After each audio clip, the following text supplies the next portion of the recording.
ये है बहुत ही खस्ता, क्रिस्पी और अंदर से सॉफ्ट बिस्किट की रेसिपी जो कि आप घर के बेसिक सामानों से बनाकर तैयार कर सकते हैं। मैं इसे आपको एक तोड़कर भी दिखाती हूँ।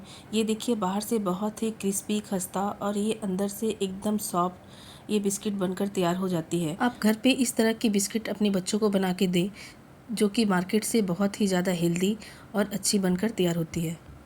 सबसे पहले मैंने एक बाउल लिया है जिसमें मैंने यहाँ पे 1 कप सूजी ऐड किया है। अगर आपकी सूजी मोटे हैं तो आप इसे मिक्सी में एक बार इसे घुमा लें। उसके बाद मैंने यहाँ पे 2 कप इसमें आटा को ऐड किया है और 1 चम्मच हम यहाँ बेसन ऐड करेंगे। इन सारे सामानों को हमें बहुत अच्छे से एक बार चम्मच की हेल्प से हमें मिक्स कर लेना है। अब ये देखिए, हमारे जो ये सूजी, आटा और बेसन जो है बहुत अच्छे से मिक्स हो गए हैं। अब मैंने यहाँ पे 2 चम्मच देसी घी लिया है जिसे मैंने अच्छे से मेल्ट कर लिया था।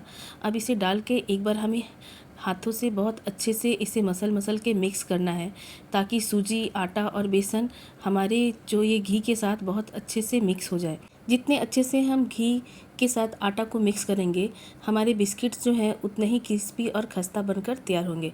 अब ये देखिए, हमारे आटा बहुत अच्छे से मिक्स हो गए हैं। उसके बाद मैंने यहाँ पे 1 कप के करीब चीनी लिया है जिसे हमने मिक्सी के जार में डाल के इसे पीस लिया था। अब मैंने यहाँ पे 1 चम्मच के करीब इलायची का पाउडर ऐड किया है और मैंने यहाँ पे बादाम लिया है आधा कप के करीब और उसे अच्छे से रोस्ट करके मैंने थोड़ा सा क्रश कर लिया था। अब इसे डालकर हमें आटे में बहुत अच्छे से मिक्स करना है। बादाम को डालने से हमारे बिस्किट में टेस्ट भी बहुत अच्छा आएगा और हल्का सा इसमें क्रंचीपन भी आएगा। अब ये आटा हमारे बहुत अच्छे से मिक्स हो गए हैं। अब इसे हम थोड़ा थोड़ा सा दूध डाल के इसे हमें अच्छे से एक डो तैयार करना है। हमें इसे बहुत सॉफ्ट डो नहीं तैयार करना है, हम एकदम इसे थोड़ा सा टाइट डो लगाएंगे ताकि हमारी बिस्किट बहुत ही खस्ता और क्रिस्पी बनकर तैयार हो। अब इसमें थोड़ा थोड़ा करके दूध हम मिक्स करते जाएंगे और इसे डो करें, क्योंकि इसमें चीनी है। एक बार में अगर हम ज़्यादा दूध डाल देंगे तो ये तुरंत ही गीला हो जाएगा। अब ये देखिए, डो हमारे बहुत अच्छे से तैयार हो गए, जिसे हम 10 मिनट रेस्ट पे रख देंगे। 10 मिनट के बाद देखिए, हमारी जो डो हैं बहुत अच्छे से रेडी हो गए हैं। मैं आपको इसे 1 चम्मच से तोड़ के मैं दिखाती हूँ। ये देखिए, अंदर से कितने अच्छे सूजी भी हमारे बहुत अच्छे से फूल गए हैं। अब इसे 1 चम्मच में इस तरह से निकाल के हमें इसे एक छोटे लड्डू के शेप में इस तरह से इस राउंड शेप में कर लेना है।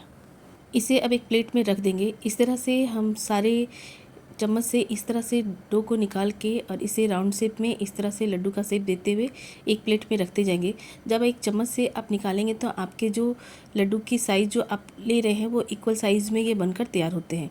अब इसी तरह से हम सारे डो से एक एक चम्मच की लेकर इस तरह से लड्डू पहले हम तैयार कर लेंगे। अब मैंने एक प्लेट लिया है जिसे हम अच्छा से हल्का सा घी लगा के इसे ग्रीस कर लिए है और मैंने बादाम को इस तरह से लंबे साइज पे इस तरह से कट कर लिया है।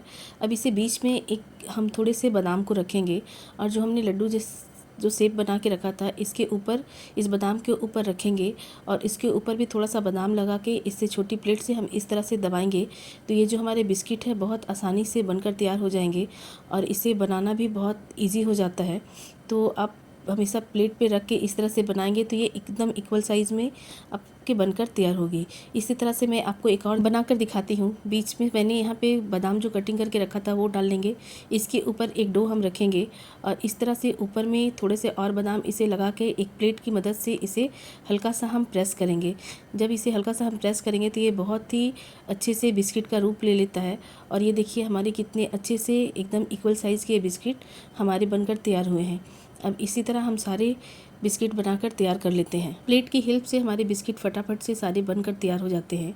तो आप जितने बिस्किट हैं बस इसी तरह प्लेट से दबाते हुए इस तरह से बनाएं। ये देखिए, हमारे बिस्किट सारे हमने बना के तैयार कर लिया है। अब इसे हम लो टू मीडियम फ्लेम पे इसे ऑयल में इस तरह से हम डाल के इसे फ्राई करेंगे। आप चाहे तो इसे एयर फ्रायर में भी बना सकते हैं। अब एक एक करके इसे बिस्किट डाल के हमें लो टू मीडियम फ्लेम पे ही इसे पकाना है, ताकि हमारे बिस्किट जो है बाहर से खस्ता और क्रिस्पी बनकर तैयार हो और अंदर से ये सॉफ्ट रहे और ये बहुत अच्छे से पक जाते हैं। एक बैच को आपको बनाने में 5 से 10 मिनट लग जाएंगे लो टू मीडियम फ्लेम पे। जब इसे हम पकाएंगे तो ये काफ़ी क्रिस्पी और खस्ता बिस्किट हमारे बनकर तैयार होते हैं। ऑयल में डालने के बाद 3 से 4 मिनट हमें बिल्कुल भी बिस्किट को टच नहीं करना है। 3 से 4 मिनट के बाद हमें इसे एक एक करके पलटेंगे। आप जब इसे पलटेंगे तो आप देखेंगे इसमें बहुत प्यारा सा हल्का हल्का गोल्डन सा कलर आने लग गया है। अब इसी तरह से बिस्किट को दोनों तरफ से पलटते हुए इसे में बहुत अच्छा सा कलर आने तक इस तरह से अच्छे से हमें एकदम क्रिस्पी होने तक इसे अच्छे से फ्राई कर लेना है। अब ये देखिए बिस्किट का कलर हमारे बहुत अच्छा सा आया है। मैं यहाँ पे थोड़ा सा डार्क कलर रख रही हूँ, आप चाहें तो बिस्किट का कलर थोड़ा लाइट भी रख सकते हैं। इसी तरह हम सेकेंड बैच में भी इस बिस्किट को डाल के इसी तरह पलटते हुए हमें पलटते पलटते हुए इसे अच्छे से इसका गोल्डन कलर आने तक हमें इसे अच्छे से फ्राई कर लेना है। और 2 से 3 मिनट के बाद हम इसे एक बार अच्छे से इसे पलट लेंगे। तो देखिए एक साइड से हमारे बिस्किट भी बहुत अच्छे से इसमें कलर आ गया है। अब इसी तरह से हमारे सारे बिस्किट हमने बना के तैयार कर लिया है। ये घर पे बहुत ही आसानी से बहुत ही खस्ता और क्रिस्पी बिस्किट हमारे बनकर तैयार हो गए हैं, जो आप अपनी फैमिली के साथ बच्चों के साथ शेयर करें। और ये काफ़ी टेस्टी बिस्किट बनकर तैयार होती है। आप भी इस रेसिपी को एक बार ज़रूर से ट्राई करें।